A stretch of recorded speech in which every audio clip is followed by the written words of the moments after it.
Hello, ഇന്നലെ മാർക്കറ്റിൽ നിന്ന് കുറച്ച് അയില കിട്ടിയിട്ടുണ്ടായിരുന്നു. ഞങ്ങൾ അയിലക്കറിയും ചോറും വെക്കാം. തുടങ്ങി എണീച്ചിട്ടുള്ളൂ 10 മണിയായി. വേണ്ടത് ഉള്ളി, കറുവേപ്പില, വെണ്ടക്ക, തക്കാളി, ഇഞ്ചി വെളുത്തുള്ളി പേസ്റ്റ്, പിന്നെ വെട്ടലും പിടിക്കലൊക്കെ കേൾക്കണം. അപ്പം ഞങ്ങൾക്ക് ഉണ്ടാകുന്നതാണ്. ഓക്കെ അല്ലേ?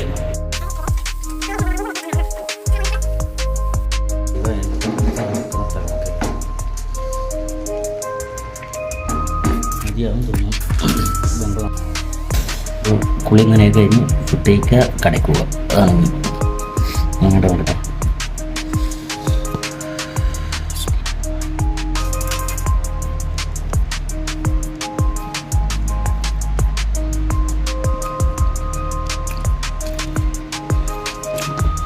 സൂപ്പറുണ്ട്. ഞാൻ ഉണ്ടാക്കിക്കൊണ്ട് പറയാം. മറ്റേ